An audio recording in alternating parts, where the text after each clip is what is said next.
Hello students, पिछली video में हमने पढ़ा था ग्रेविटेशनल फोर्स कि कोई चीज़ को अगर ऊपर फेंका जाता है तो वो ग्रेविटेशनल फोर्स के कारण नीचे आ जाती है अर्थ के ऊपर। ठीक है, आज भी काफ़ी इम्पोर्टेंट कंसेप्ट पढ़ने वाले हैं हम कि जैसे जनरली क्वेश्चन पूछा जाता है कि एक हाथी है और एक छोटी सी बॉल है जिसका वेट बहुत कम है, हाथी का बहुत ज़्यादा है।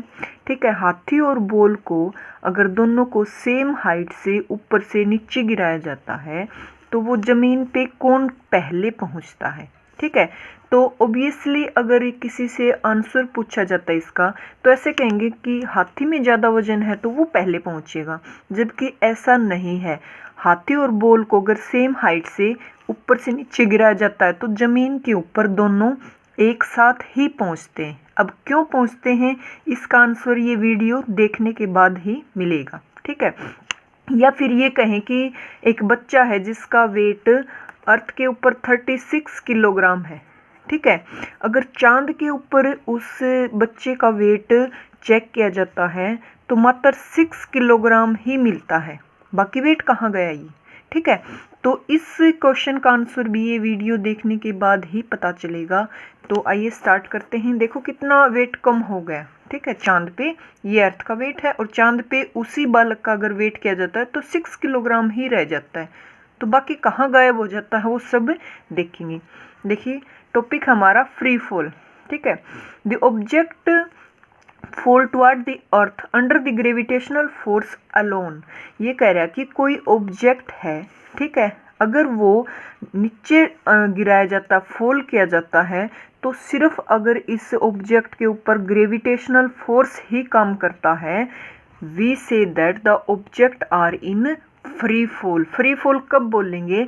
अगर कोई ऑब्जेक्ट नीचे गिराया जाता है, कोई भी एक्सटर्नल फोर्स वहाँ इंक्लूड ना हो, सिर्फ ग्रेविटेशनल फोर्स है जो ग्रेविटी के कारण लगता है। अर्थ इस ऑब्जेक्ट के ऊपर जो ग्रेविटेशनल फोर्स लगा रही है, इसको अपनी तरफ खींच रही है, सिर्फ वो ही फोर्स काम करे तो ये ऑब्जेक्ट जो है ऐसे बोलेंगे कि फ्री फॉल हो रहा है। ठीक है, अगर कोई एक्सटर्नल फोर्स लग रहा है तो फ्री फॉल हम नहीं कहेंगे, सिर्फ ग्रेविटी ही इसको खींचे, ग्रेविटेशनल फोर्स ही यहाँ काम करे तो ऑब्जेक्ट क्या माना जाएगा कि फ्री फॉल है। ठीक है, direction of motion of object not change. देखिए ऐसे गिर रहा है, डायरेक्शन तो चेंज ही नहीं हो रही, स्ट्रेट लाइन में मूव कर रहा है। ठीक है, but velocity magnitude change, that is velocity change. Velocity change हो रही है ऑब्जेक्ट की, मतलब एक्सेलेट कर रहा है ऑब्जेक्ट। अगर एक्सेलेट कर रहा है तो कुछ एक्सेलेशन होगा ऑब्जेक्ट का। ठीक है, तो वो एक्सेलेशन क्या होगा? जी, डिनोटेड बाय जी। जी क्या यहाँ?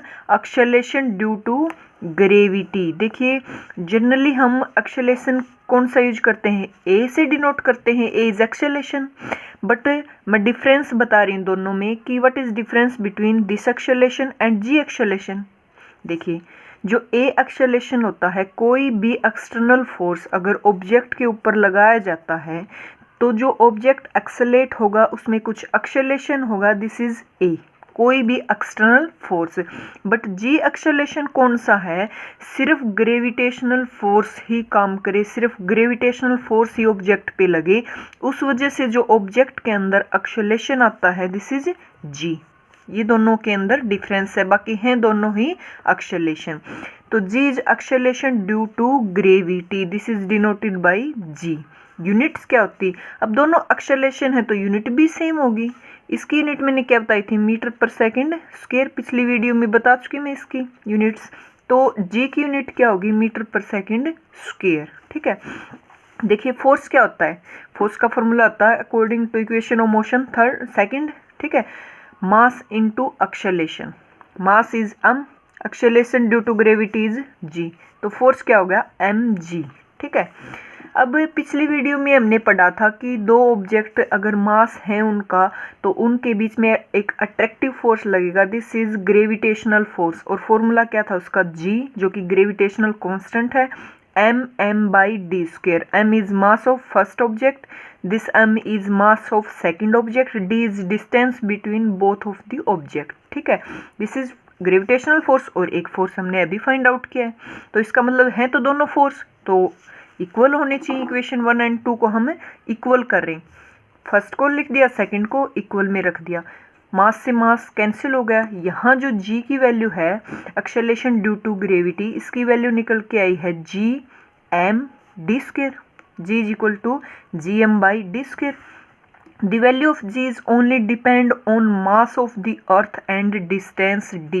ये जो g है एक्सेलरेशन ड्यू टू ग्रेविटी, देखो किस पे डिपेंड करे, एक तो अर्थ के मास पे, यहाँ जो स्मॉल m था वो ऑब्जेक्ट का मास है, कैपिटल M है वो अर्थ का मास है। तो g की वैल्यू एक तो अर्थ के मास पे डिपेंड कर रही है और एक डिस्टेंस पे डिपेंड कर रही है कि अर्थ से वो ऑब्जेक्ट कितनी डिस्टेंस पे है, सिर्फ इस बात पे जी की वैल्यू डिपेंड कर रही।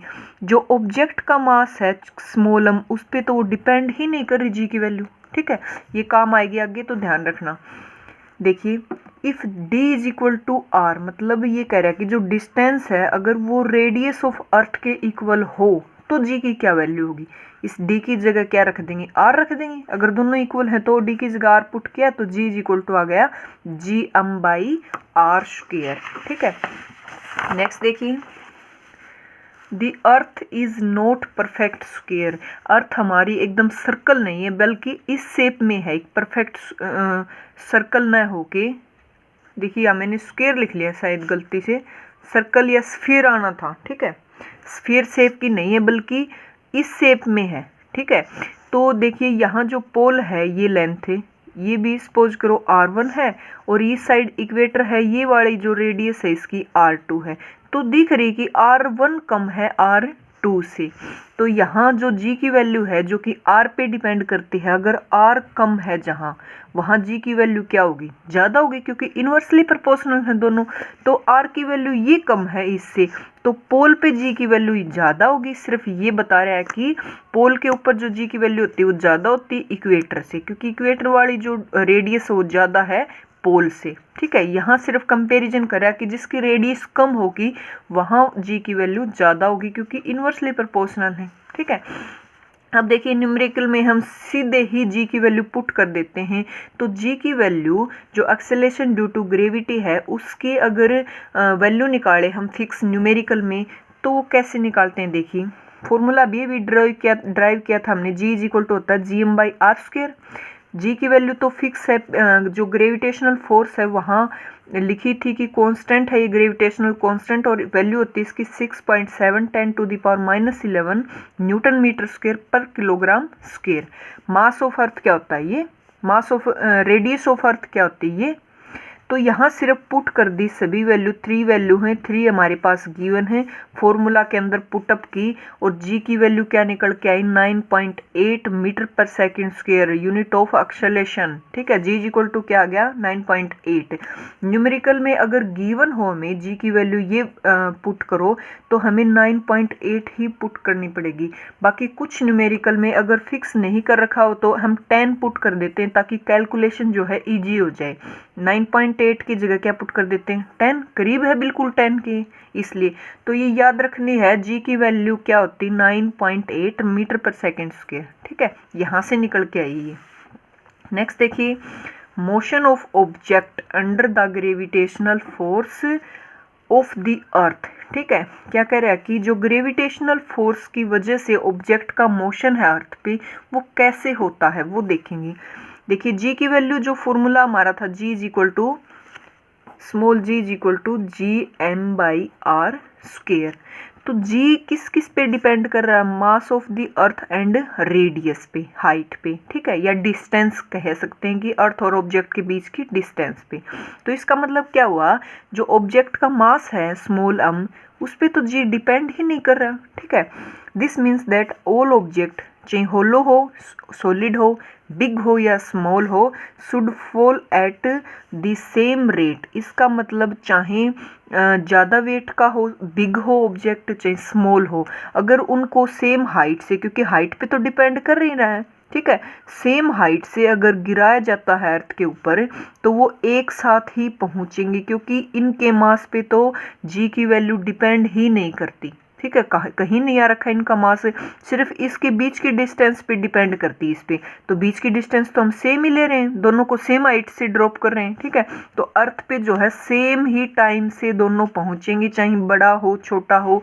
वो क्वेश्चन का आंसर मिल गया। यहाँ से जो हाथी को या एक बॉल को सेम हाइट से नीचे की तरफ फेंक रहे थे, तो वो सेम ही टाइम पे नीचे गिर रहे थे, ठीक है। जबकि एक का मास बहुत बड़ा है और एक का छोटा है, बट मास पे तो डिपेंड ही नहीं कर रही जी की वैल्यू, सिर्फ हाइट पे डिपेंड करी, सेम हाइट से ही गिरने हैं दोनों, ठीक है। तो देखिए सुडीफुल जी जो कि एक्सेलरेशन है पॉजिटिव लेते हैं हम, कब, it is in direction of motion. G की वैल्यू देखिए न्यूमेरिकल में काम आएगी। जी की वैल्यू नीचे की तरफ अगर मोशन हो रहा है तो पॉजिटिव लेंगे, ऊपर की तरफ मोशन हो रहा है तो नेगेटिव लेंगे, माइनस जी ले लेंगे, ठीक है। और अगर सेम हाइट से कोई भी ऑब्जेक्ट, अगर एक सॉलिड है एक होलो है, वो भी सेम टाइम से ही पहुंचेंगे, क्योंकि इनके मास है, सॉलिड है, बड़ा है छोटा, इस पर कोई डिपेंडेंसी नहीं है जी की, सिर्फ हाइट पे है और मास ऑफ द अर्थ पे है, ठीक है। नेक्स्ट देखिए वेट। वेट क्या होता है? Weight, earth attract every object with a certain force. Earth जो है हर ऑब्जेक्ट को अपनी तरफ खींच रही है, किस फोर्स से खींच रही? फोर्स क्या होता है? मास इनटू एक्सेलरेशन होता है। G is acceleration due to gravity, एक ही जगह हमने जी रख दिया तो फोर्स क्या हो गया? mg। The force of attraction of the earth on an object is known as the weight of the object, इसी को वेट ऑफ द ऑब्जेक्ट बोला है, ठीक है। वेट क्या होता है? mg denoted by W। अब दिस इज फोर्स और वेट का नाम रख रहे हैं तो वेट की जगह क्या रख देंगे? W। W is equal to mg, mass into gravity, ठीक है, एक्सेलरेशन ड्यू टू ग्रेविटी। अब यूनिट्स की बात करें, यूनिट क्या होती है? एक यूनिट हम फॉर्मूला के राइट हैंड साइड से निकालते हैं और एक प्रॉपर रखते हैं, तो जो वेट की यूनिट है क्या होगी? न्यूटन, क्योंकि फोर्स की क्या है? न्यूटन, सेम होगी। वेट डिपेंड ऑन, वेट किस किस पे डिपेंड करा? देखो, मास ऑफ द ऑब्जेक्ट और एक्सेलरेशन ड्यू टू ग्रेविटी, ठीक है। मास जो होता है हर ऑब्जेक्ट का, किसी भी प्लेनेट पे चेक करेंगे हम सेम ही होता है, चाहे अर्थ पे मैं मास चेक कर रही हूँ, मून पे मास चेक कर रही हूँ, सेम ही मिलेगा, मास चेंज नहीं होता। ध्यान रखें मैं वेट की बात नहीं कर रही, सिर्फ मास की बात कर रही हूँ कि मास सेम होता है हर ऑब्जेक्ट का हर प्लेनेट के ऊपर, ठीक है। देखिए एक बार, weight of an object on the moon. अब यहाँ वेट निकालेंगे किसका? किस ऑब्जेक्ट का? कोई भी ऑब्जेक्ट का मून के ऊपर, ठीक है। देखिए the mass of the moon is less than that of earth. जो मून पे वेट चेक करेंगे, वेट वो अर्थ पे जो वेट होगा मास पे कम होगा, मून के ऊपर कम होगा। देखिए यहाँ अर्थ है मून है, दोनों का मैंने क्या लिख दिया? मास, दोनों की रेडियस लिख दी, ठीक है। वेट निकालेंगे, वेट क्या होता है? G M M by R square, ये फोर्स का फॉर्मूला लिखा था पीछे, ग्रेविटेशनल फोर्स और फोर्स किसके? वेट के इक्वल है। After putting the value of M and R we find, दोनों की देखिए मास की जगह मास रख देंगे, दोनों के पास दोनों का गिवन है, अर्थ के लिए भी मून के लिए भी, रेडियस के लिए रेडियस रख देंगे, ठीक है। एम की जगह एम ही रखेंगे, जी की जगह कॉन्स्टेंट है, दोनों पे फिक्स है तो जी रख देंगे। तो मास मून का क्या है? 2.431 10 टू द पावर 10 जी, जी की जगह जी ही रह गया और मास ऑफ ऑब्जेक्ट की जगह एम ही रख दिया, ठीक है। वेट निकालेंगे अर्थ पे, तो ये निकल के आया, देखिए ज़्यादा किसका है? अर्थ वाला ज़्यादा है, ठीक है। दोनों का अगर रेशियो लेते हैं, weight of moon divided by weight of on earth, तो दोनों की वैल्यू पुट अप करेंगे यहाँ, तो देखिए 1.6 निकल के आया, ठीक है। क्रॉस मल्टीप्लाई कर देंगे तो weight of object on the moon, object का वेट जो है मून के ऊपर देखेंगे किसके इक्वल होगा? 1/6 ऑफ वेट ऑफ अर्थ, कि जो वेट अर्थ के ऊपर है ऑब्जेक्ट का उसको 6 से डिवाइड करेंगे, उतना वेट उसी ऑब्जेक्ट का मून के ऊपर होगा। वो सारी कैलकुलेशन यहाँ से निकल के आई, देखिए, ठीक है। रिलेशन निकाल लिया ना। तो जैसे वेट किसी ऑब्जेक्ट का मून पे पूछते हैं तो फर्स्टली हम अर्थ पे कैलकुलेट कर लेंगे और 6 से डिवाइड कर देंगे, ठीक है। अभी स्टार्टिंग मैंने क्वेश्चन पूछा था 36, अगर वेट अर्थ पे है तो मून पे कितना हो जाएगा? 6 से डिवाइड कर देंगे, 6 रह जाएगा सिर्फ, ठीक है। क्योंकि क्यों है ये डिफरेंस से, देखिए ये डिफरेंस इसलिए है क्योंकि जी की वैल्यू में डिफरेंस है, क्योंकि weight is equal to mg होता है। अब मास हर ऑब्जेक्ट का हर प्लेनेट पे सेम ही है, इसमें चेंज नहीं हो रहा, बट जी की वैल्यू चेंज हो रही, जी की वजह से वेट में डिफरेंस आया है। चाहे देखिए यहाँ जो अर्थ की जी की वैल्यू निकाली है, अर्थ के ऊपर 9.8, यहाँ मून की भी निकाल सकते हैं, बट क्या पुट करना पड़ेगा, ये तो जी की सेम रहेगी। मास यहाँ हमने अर्थ का पुट किया है, यहाँ मून का मास पुट कर देंगे और रेडियस पुट कर देंगे किसकी, मून की। जी की वैल्यू 9.8 अर्थ के लिए आई, मून के लिए भी आ जाएगी, और डायरेक्ट हम वेट में mg पुट करके निकाल सकते हैं, या फिर ऐसे भी रिलेशन निकाल लिया कि अर्थ पे निकाल के और 6 से डिवाइड करके मून पे निकाल सकते हैं। दोनों से ही कर सकते हैं, दोनों से ही करेक्ट रहेगा। नेक्स्ट देखिए, न्यूमेरिकल है एक, कौन सा, एक को कार को फोल्ड किया जाता है और 0.5 सेकंड में वो ग्राउंड पे पहुंच जाती है। जी की वैल्यू देखिए यहाँ 10 गिवन है, तो न्यूमेरिकल में 10 ही रखेंगे, ना कि 9.8। तो फर्स्ट पूछ रहा है what is the speed of striking ground, ground से वो स्ट्राइक करेगी कार, तो कितनी स्पीड से करेगी। देखिए इनिशियल क्या थी, जब उसको ऊपर से गिराया जा रहा था पहले तो रेस्ट में ही थी, फिर वो मोशन में हुई थी, तो इनिशियल वेलोसिटी 0, जी की वैल्यू 10 हमें गिवन है, एक्सेलरेशन हमें 10 गिवन है, ठीक है। जी की वैल्यू क्या होती है, एक्सेलरेशन ही होता है, तो चाहे जी की जगह हमने ए पुट कर लिया, ए ही गिवन है 10। From first equation of motion, जो इक्वेशन ऑफ मोशन 3 मैंने मोशन वाले चैप्टर में करा रखी, उसमें फर्स्ट इक्वेशन थी v is equal to u plus at। v हमें निकालना है किस वेलोसिटी से स्ट्राइक करेगी ग्राउंड को, u 0 है, a की जगह 10 रख लेंगे, टाइम देखिए 0.2 सेकंड गिवन है, पुट किया वैल्यू तो v इज इक्वल टू आ गया 5 मीटर पर सेकंड, इतनी स्पीड से वो स्ट्राइक करेगी ग्राउंड को कार, ठीक है। What is it's average speed during in 0.5 second, इस टाइम में उसकी एवरेज स्पीड कार की क्या रहेगी। देखिए एवरेज स्पीड निकालने का फॉर्मूला है initial speed plus final speed divided by 2, average ऐसे ही निकालते हैं, दोनों का सम करके उतने से डिवाइड करना। तो इनिशियल जो है स्पीड 0 है, फाइनल अभी 5 निकाली, डिवाइड कर दिया 2 से, 2.5 मीटर पर सेकेंड, ठीक है। How height is the less from the ground, ये कह रहा है कि कितनी हाइट से हमने कार को गिराया है, ठीक है, वो हाइट निकालो। अब ये इक्वेशन सेकंड इक्वेशन है, s is equal to u t plus half at square, motion of equation है सेकंड। u की जगह 0 पुट कर दिया तो ये दोनों 0 ही हो गई, हाफ, a की जगह 10 पुट किया गिवन है, t की जगह गिवन है 0.5, s की वैल्यू यहाँ से निकल के आई 1.25 मीटर। इस हाइट से कार को नीचे की तरफ गिराया गया, ठीक है। अब देखिए कंसेप्ट आता है नेक्स्ट, मास। मास क्या होता है, the mass of an object is measure of it inertia, inertia measure करता है, that is mass is a quantity of the object. Mass क्या होता है, कोई ऑब्जेक्ट है उसकी क्वांटिटी होती है, ठीक है। Greater the mass greater is inertia, जितना मास ज़्यादा होगा उतना इनर्सिया भी ज़्यादा होगा, that is mass is same on earth and moon and other planet. Mass हर जगह सेम रहेगा, चाहे अर्थ पे नाप के देखेंगे चाहे मून पे या अदर, ठीक है। And does not change from place to place, ये एक जगह से दूसरी जगह मास चेंज नहीं होता, वेट चेंज होता है, वेट इज इक्वल टू होता है mg, मास सेम रहता है बट g की वैल्यू चेंज हो जाती है हर जगह, मास अर्थ पे अलग है मून पे अलग है, उस वजह से वेट में डिफरेंस आ जाता है, बट मास हर जगह सेम होता है, ठीक है। नेक्स्ट देखिए, न्यूमेरिकल है एक, मास of an object 10 kilogram given है, तो ये कह रहा है कि उसका वेट बताओ, मास गिवन है, वेट निकालना। मास जी की वैल्यू क्या होती है 9.8 मीटर पर सेकंड स्क्वायर, वेट का फॉर्मूला होता है मास इंटू एक्सेलरेशन, मास की जगह मास पुट कर दिया, जी की जगह जी की वैल्यू रख दी, वेट कितना आ गया 9.8 न्यूटन। देखिए मास 10 किलोग्राम था किसी का, उसका वेट कितना है 98 न्यूटन, ठीक है। An object weight 10 newton when measure on the surface of the earth, earth से जब किसी ऑब्जेक्ट का वेट मेजर किया 10 न्यूटन है, ठीक है। What should be its weight on moon पे, उसका वेट कितना होगा ये पूछ रहा है। देखिए एक रिलेशन हमने पीछे कैलकुलेट किया था कि वेट मून के ऊपर कितना होगा, जो अर्थ पे वेट है उसको 6 से डिवाइड कर देंगे, अर्थ पे कितना है 10 न्यूटन गिवन है, 6 से डिवाइड किया तो मून पे कितना होगा 1.67 न्यूटन, ठीक है। ये न्यूमेरिकल यहीं ख़त्म हो गए।